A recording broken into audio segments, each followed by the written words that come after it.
एक पोस्टर पर लिखा है, मजदूरों से काम कराकर फुटबॉल की तरह लात मारने की नीति नहीं चलेगी। इस पोस्टर पर पढ़िए, भारत में जापान का संविधान नहीं चलेगा। यह पोस्टर सिर्फ मारुति सुजुकी के लिए नहीं, देश भर के युवाओं की व्यथा कहता है। लिखा है, सरकारी नौकरी में धांधली, प्राइवेट नौकरी में धोखा, अब नहीं सहेंगे देश के युवा।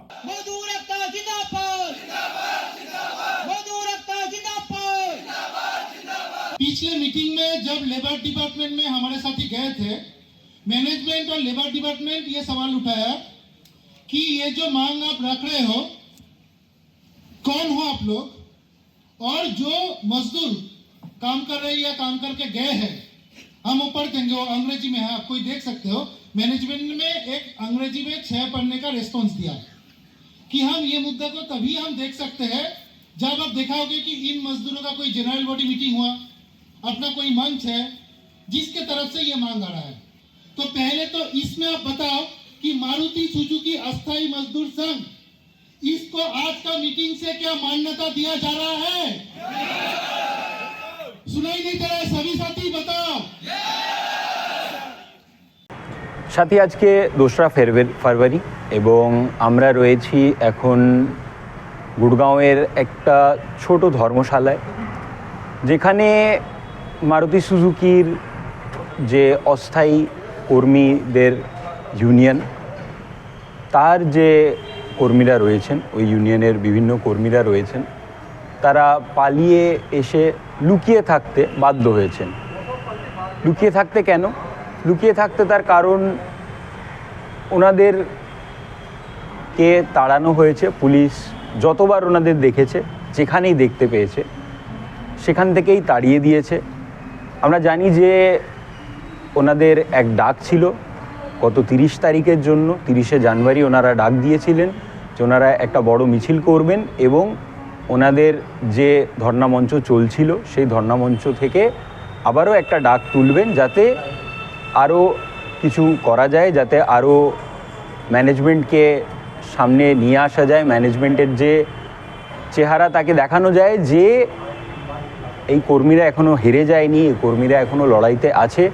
কিন্তু 29 তারিখ যেটা দেখতে পাওয়া যায় সেটা হচ্ছে যে ওদেরকে বসার আগেই সরিয়ে দেওয়া হয়, কোনোভাবেই একত্রিত হতে দেওয়া হয়নি এবং তার কারণে আজকে ওনারা 2রা ফেব্রুয়ারিতে পালিয়ে এসে থাকতে বাধ্য হয়েছেন মোটামুটি 25 কিলোমিটার দূরে ওনাদের ধর্নামঞ্চ থেকে।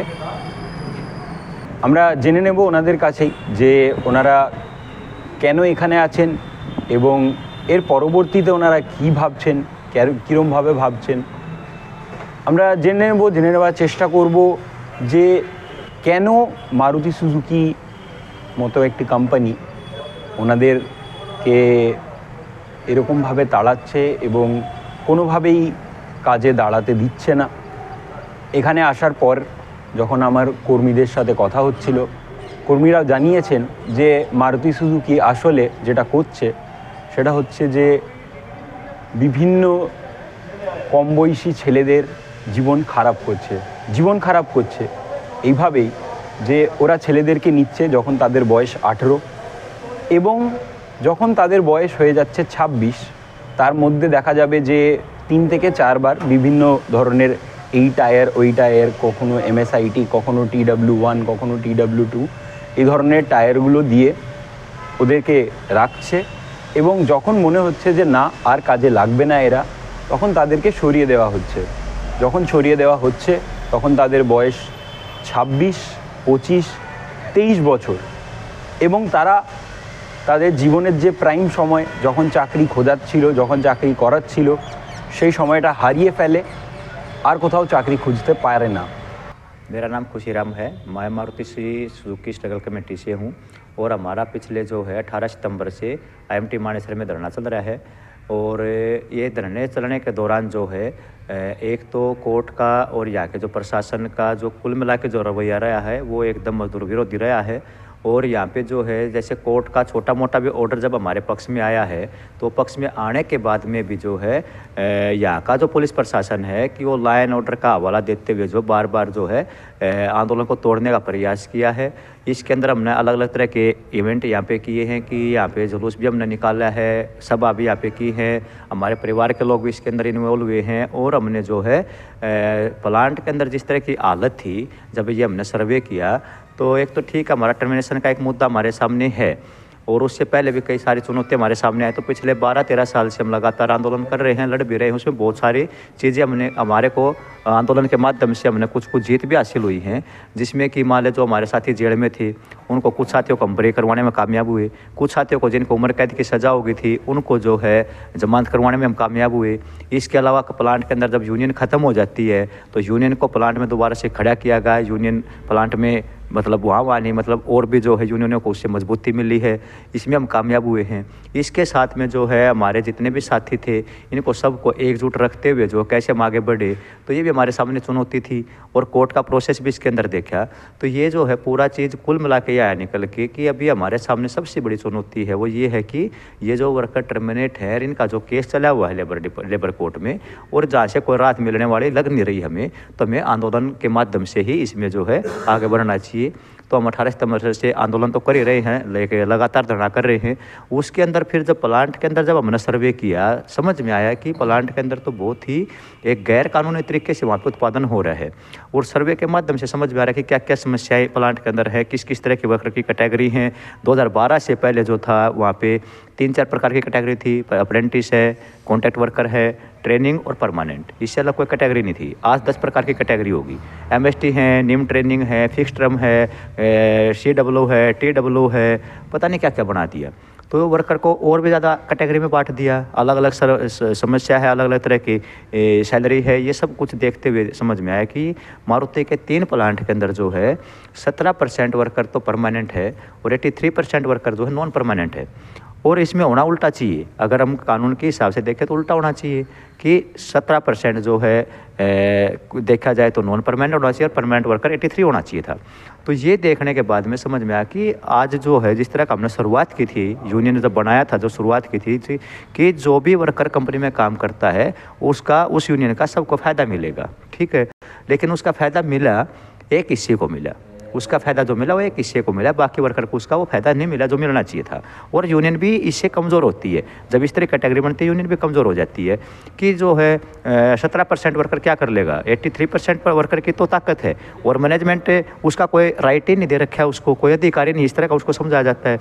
तो हमने फिर जो है उसको संगठित कैसे किया जाए ये हमारे सामने चुनौती आ गया नया। इसके साथ साथ में प्लस में इसके साथ में ये चुनौती आ गया कि इनका और भी क्या क्या मांग पत्र हो सकता है या क्या डिमांड हो सकती है उसमें मैं थोड़ा सोचना चाहिए, कैसे जुड़ पाएंगे, तो कैसे इनका आर्थिक आंदोलन खड़ा हो सकता है। तो ये पूरा चीज़ देखते हुए फिर जो है उसके बाद में सर्वे किया। सर्वे के बाद में हमने जो है ये पर्चे वर्चे निकालते रहे, बात करते रहे वर्कर से।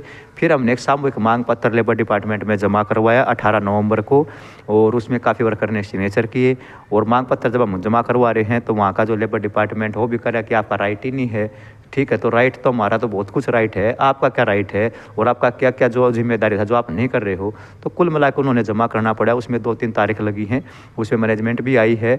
और उसके बाद में फिर ये देखा कि प्लांट का अंदर का वर्कर जो उसको तो डराया जाता है, धमकाया जाता है और उसके ऊपर काफ़ी प्रेशर है। तो अंदर का वर्कर और बाहर का वर्कर इसकी एकता कैसी बढ़ाई जाए, अस्थायी वर्कर की भी।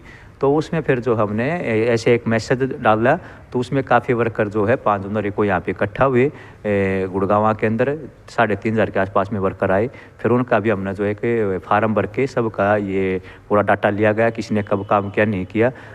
तो उसके हिसाब से जो है मानो कि उनका सामूहिक मांग पत्र फिर हमने 10 जनवरी को जमा करवाया।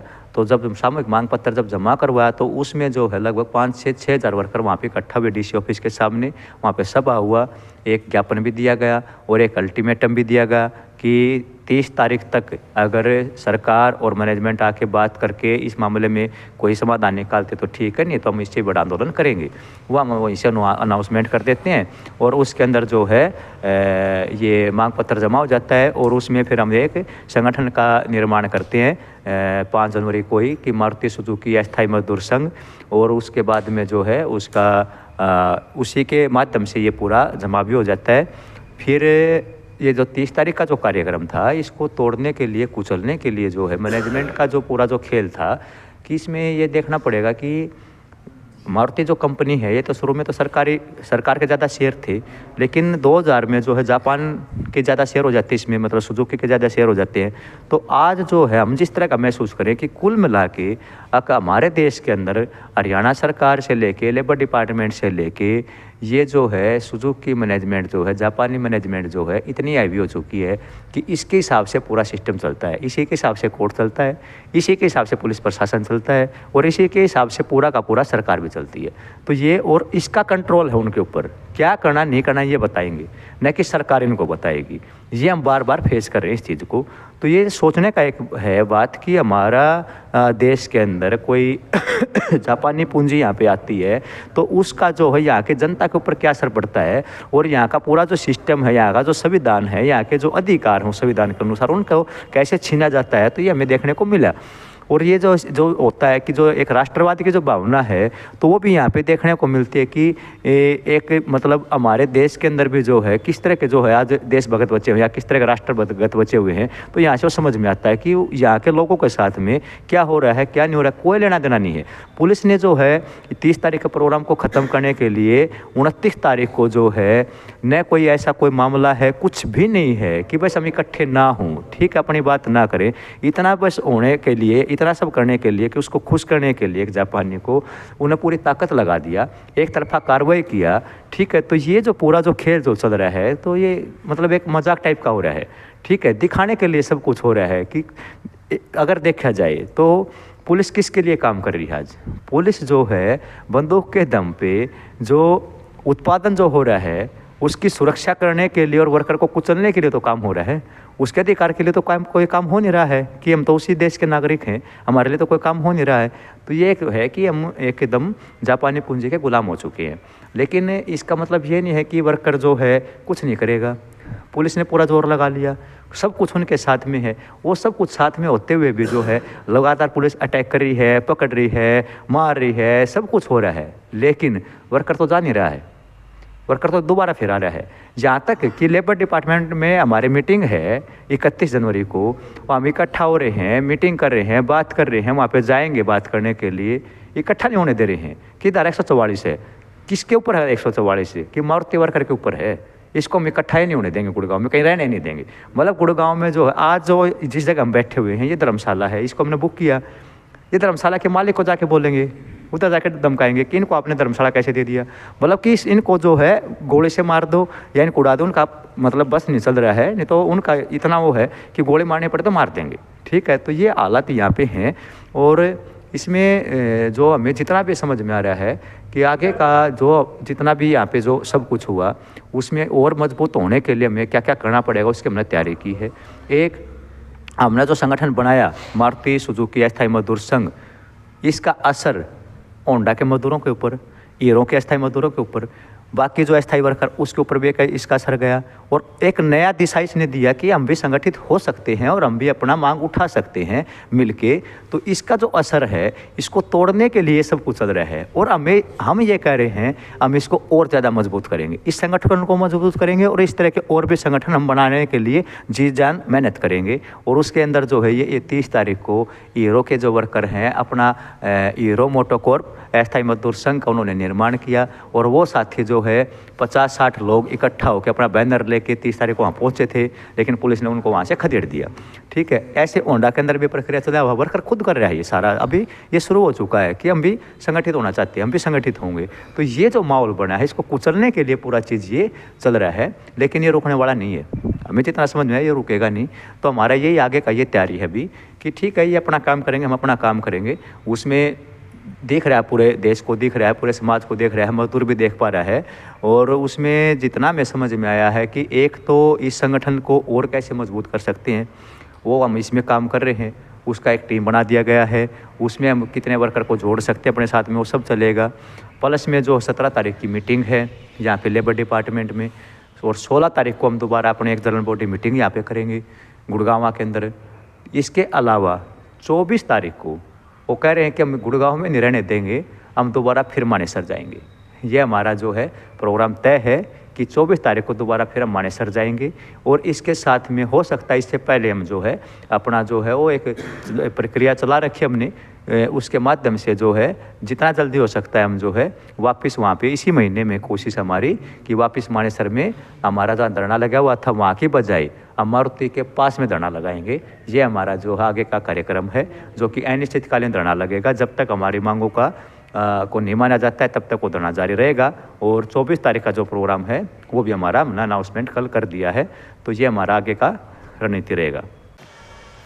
मेरा नाम रोशन लाल है, मैं भिलवाड़ा राजस्थान का रहने वाला हूँ। मैंने 2015 के अंदर TW1 किया था 15-16 में, और उसके बाद में मैंने TW2 किया 2018 में। उसके बाद में TW3 किया मैंने 20 और 21 के अंदर। तब मेरी 2015 के अंदर सैलरी थी मेरी 12,500 रुपये। उसके बाद में 2018 के अंदर मेरी सैलरी थी 16,000 रुपये।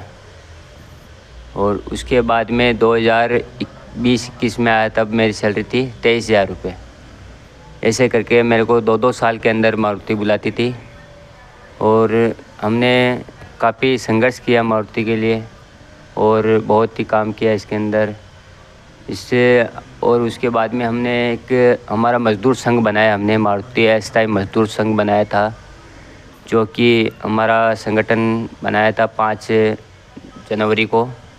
उसके बाद हमने 10 तारीख को मीटिंग बनाई थी 10 जनवरी को। उसके अंदर हमारा संगठन खड़ा हुआ था, हमारे को मेंबर बनाया गया था। उसके अंदर हम 10 मेंबर हैं अस्थायी मजदूर संघ के अंदर। उसके बाद में हमारी तारीख मिली थी हमारे को 10 तारीख के बाद एक तारीख मिली 31 तारीख। 31 तारीख की हमारी डेट थी, जो कि हम वहाँ से सभा करके DC ऑफिस से हमारे धरना स्थल पर चले गए। उसके बाद में हमने 31 तारीख का वेट किया जब तक हम धरना स्थल पर ही रहे। उसके बीच हमारे को 29 तारीख को अचानक एक धारा 144 लग जाती है। हमारे को पता ही नहीं चलता है कि धारा 144 लग चुकी है, और हमारे को पुलिस ने वहाँ से उठाने के लिए आ गई। तो हमारे को वहाँ से उठाने के बाद हमारे को जज्जर छोड़ दिया, यहाँ से 30-35 किलोमीटर दूर ले जाकर छोड़ दिया। हमारे सारे तंबू वगैरह सब उखाड़ दिए गए, हमारा खाने का जो भी सिस्टम था सबको वहाँ से उठाकर लेके चले गए। उसके बाद हम तो भी डट के खड़े रहे, सामना किया। उसके बाद में हम वहाँ से फिर से वापस आए, फिर वापस मानेसर गए, जो कि यहाँ से 25 किलोमीटर दूर है गुड़गांव से।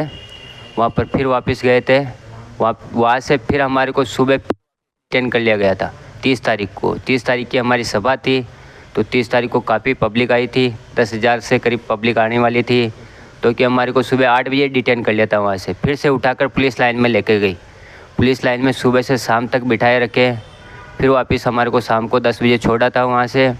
फिर वापस हम आए। वहाँ से आने के बाद हमारी 31 तारीख की डेट थी कोर्ट के अंदर। तो कोर्ट के अंदर आने के बाद हमारे को कोर्ट में भी नहीं बैठने दिया, जो कि हमारी डेट थी, तो वो डेट भी हमारे को नहीं करने दिया। उसके बाद हमारे को वहाँ से भी हम शांतिपूर्वक बैठे थे, तो हमारे को वहाँ से भी भगा दिया गया। वहाँ से भी हमारे को डिटेन कर लिया, बाहर ले जाकर हमारे को डिटेन कर लिया था। वहाँ से भी हमारे को ले जाकर फिर वापस पुलिस लाइन में ले जाकर बिठा दिया।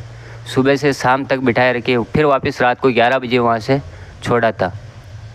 तो ऐसे हमारे को 4 से 5 बार हमारे को ऐसे डिटेन करते रहे और भगाते रहे, तो भी हम डट के खड़े रहे, सामना करते रहे।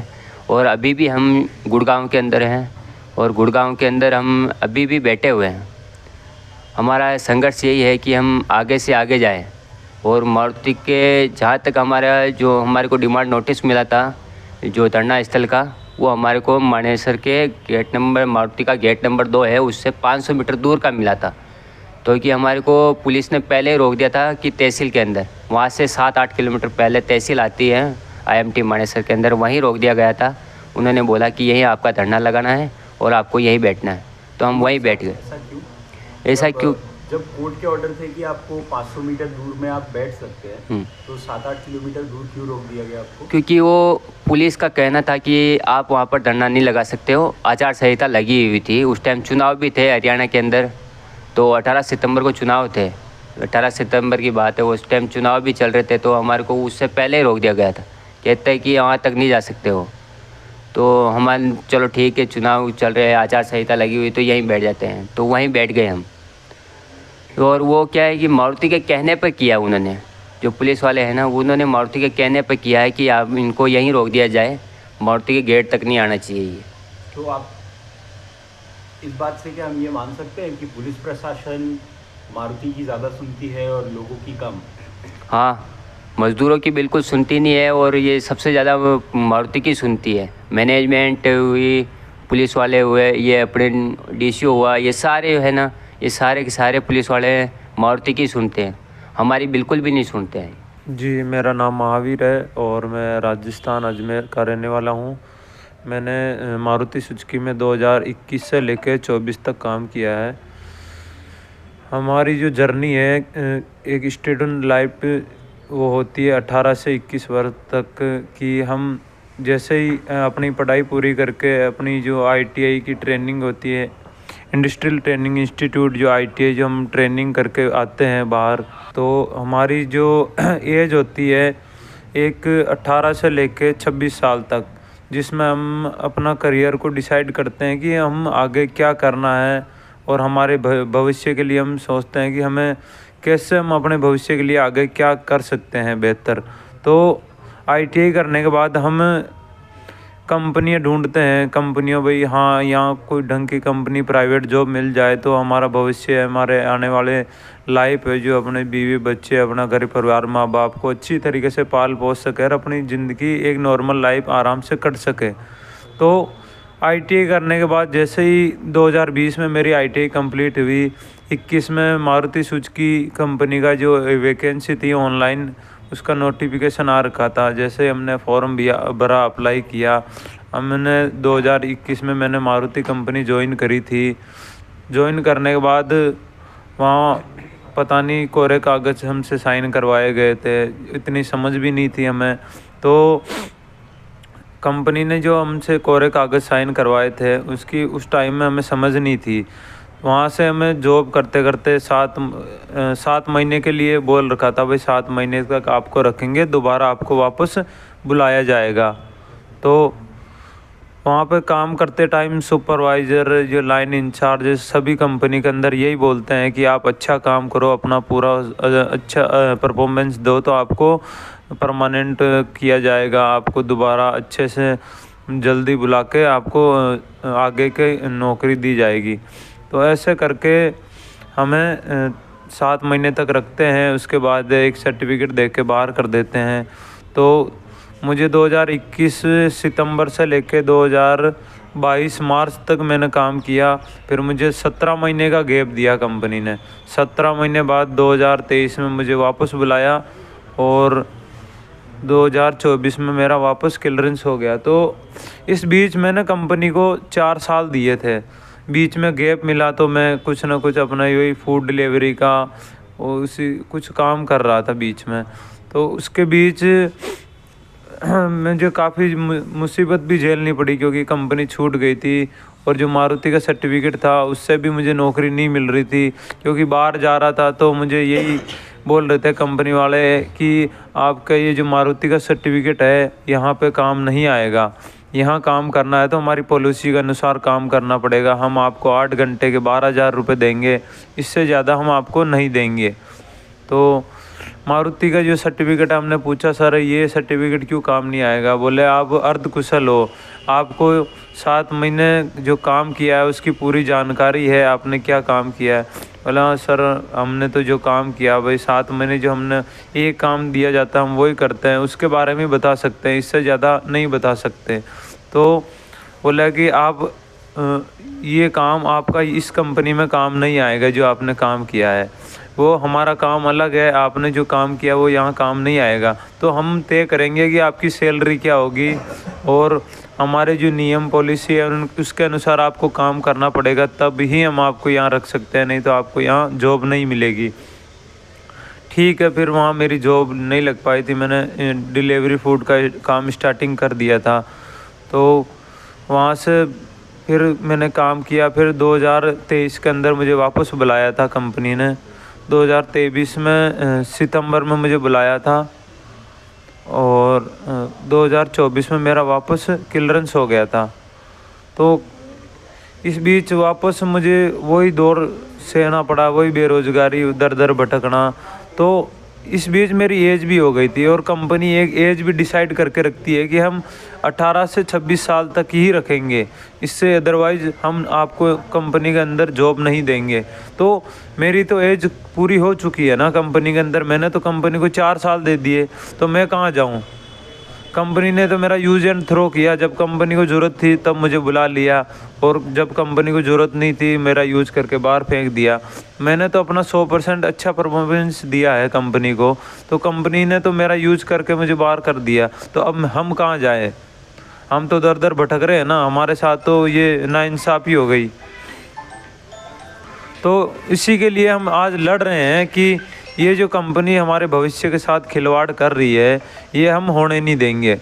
कंपनी का आज नया प्लांट खुल रहा है, उसमें हज़ारों वैकेंसी है, लाखों वैकेंसी है, तो हमें उसमें पहली प्राथमिकता मिलनी चाहिए ना, क्योंकि हमारे पास कंपनी का एक्सपीरियंस है, सर्टिफिकेट है।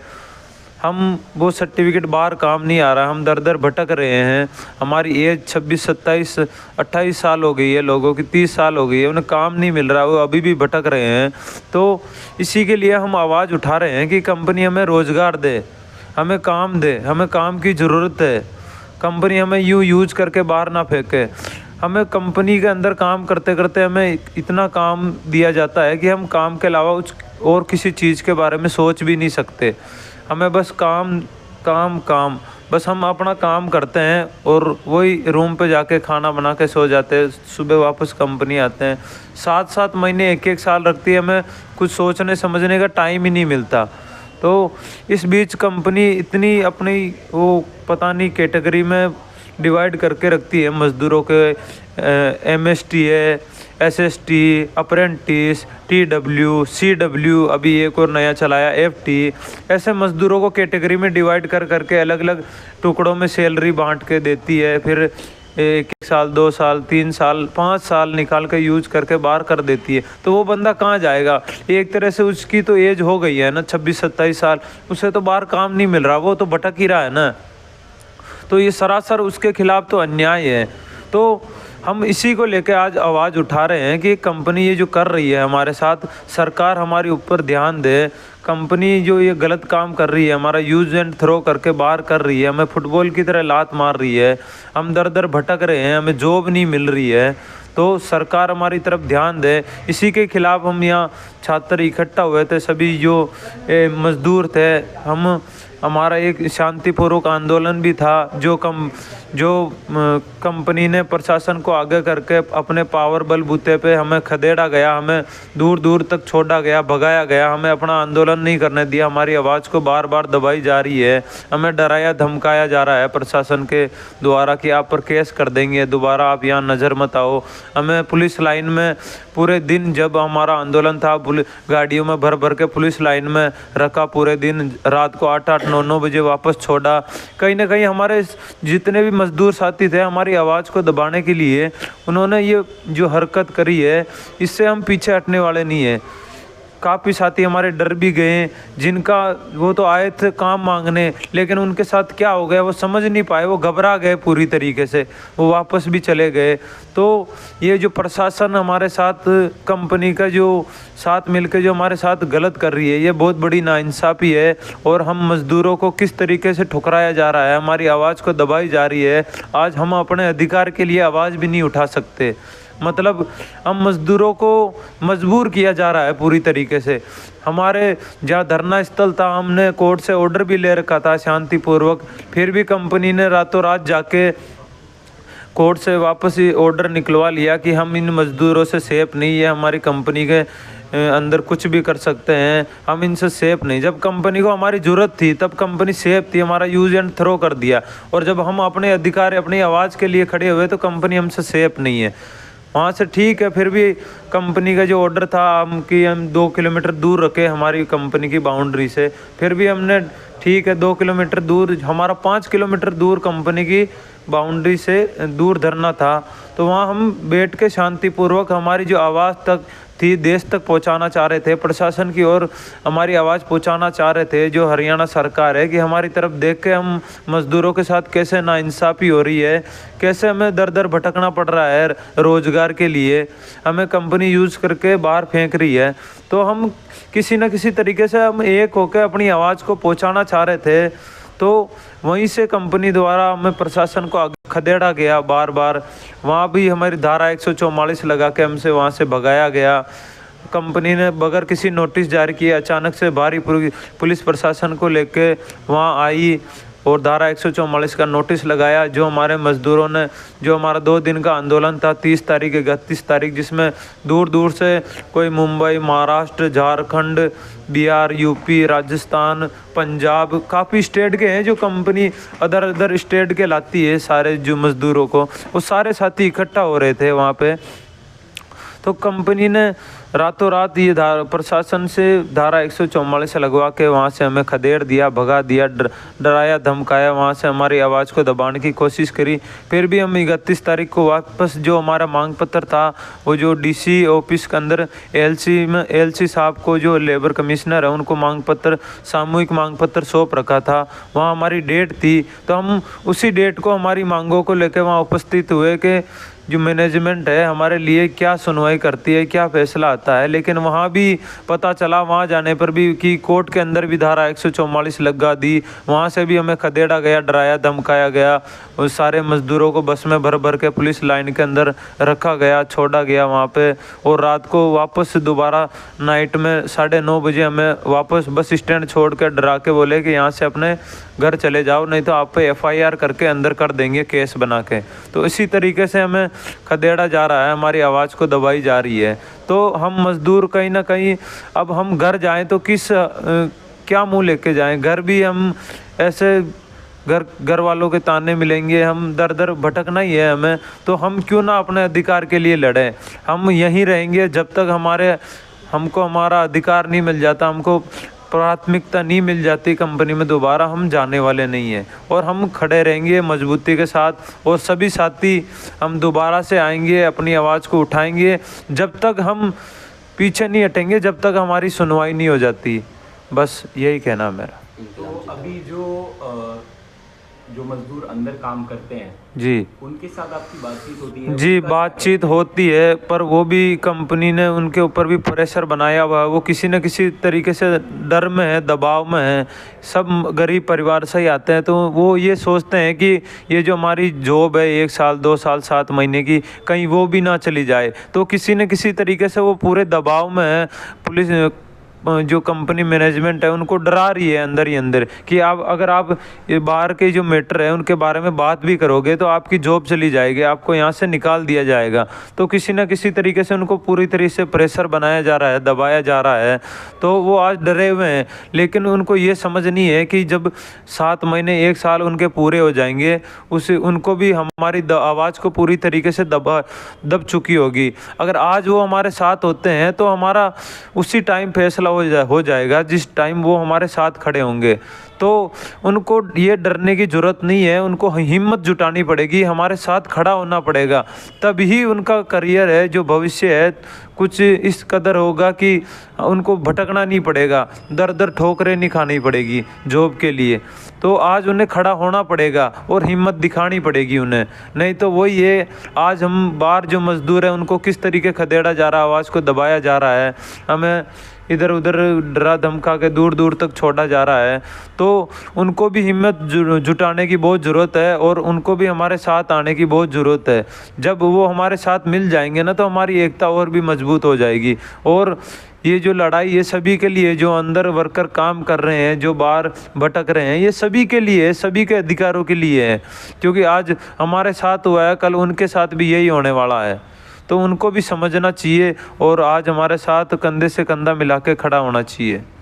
आप लोगों के इस आंदोलन से आसपास की जो बाकी फैक्ट्रियाँ हैं, आसपास जी इलाके में कई फैक्ट्री है जी, उन फैक्ट्रियों में कोई असर देखने को मिल रहा है? जी, असर तो चारों तरफ देखने को मिल रहा है, लेकिन वही है कि मज़दूर को ऐसी कैटेगरी में डिवाइड कर रखा है कि वो अपने हक के लिए भी खड़ा नहीं हो सकता। मतलब कि उनको डराया जा रहा है जॉब के प्रति कि आपको ये सब होने वाला नहीं है, बाकी आपकी जॉब चली जाएगी और आप कुछ भी नहीं कर सकते। फिर ऐसे इस तरीके से डराया जा रहा है उनको, उनकी आवाज़ को दबाया जा रहा है किसी न किसी तरीके से।